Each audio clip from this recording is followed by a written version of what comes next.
George Clooney, the Coen Brothers, Julianne Moore, and Matt Damon. The level of talent on all fronts had me both optimistic and cautious. Because from the trailers, it looks like this film is going to show us that a small town in America is about to get just a little bit more than it bargained for. Did Suburbicon deliver on a story of a small town that's in disarray? Or can we bypass this film entirely? Let's dive in and take a look in this review.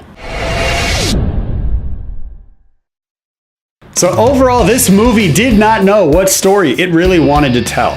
It felt like George Clooney and the Coen Brothers sat down and then they just binge watched a bunch of movies that had a lot of different storylines and different characters leading those different storylines that all kind of coalesce in that third act. Movies like Love Actually, Four Rooms, Sin City, He's Just Not That Into You.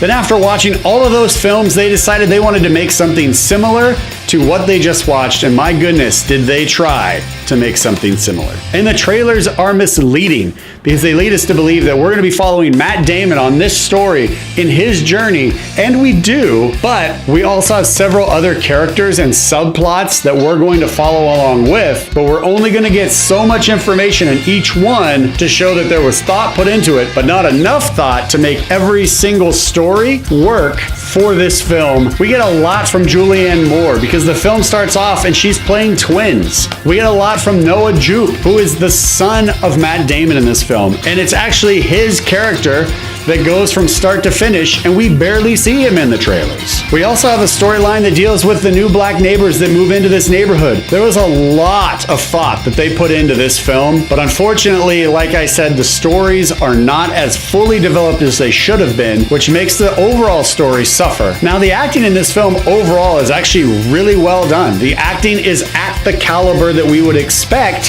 from the actors in this film. By the end of the film, we see that the innocent survive, but they don't. The uncle, played by Gary Basaraba, is actually a good character in this film, and he's actually the one that saves his nephew towards the end of the film. But in so doing, he actually dies in an act of heroism. He's trying to save his nephew. He is protecting the innocent, and he dies. We even see his character having a full discussion with a Catholic priest, trying to figure out what's the right thing to do to help his family. But eventually, he dies. So we can't pinpoint exactly why people are dying, except that we can because bad people are still doing bad things, which causes the bad people to die by the end of the film. So if you're getting confused right now by this review, then I feel I'm actually appropriately relaying to you the confusion I felt when I walked out of the theater. When I walked out of the theater, I was confused as to what I just watched because I thought I was watching one movie, but in fact, I was actually watching a movie with several different stories trying to coalesce, but it just didn't work.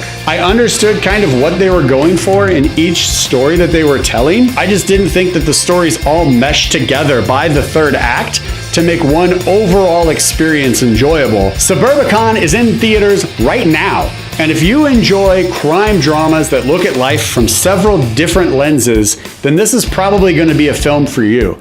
But otherwise, I'm really not going to recommend that people spend their time or their hard-earned dollars on this film. In fact, if you're watching this right now and you're thinking, that's really a bummer, I wonder what I can see, I recommend you go see The Foreigner. You can check out my review for The Foreigner. Spoiler alert, I enjoyed it, and I still think it's a worthwhile time at the movies. Or you can start binge watching Stranger Things Season 2 because my review for that season is going to be posting on this channel this week.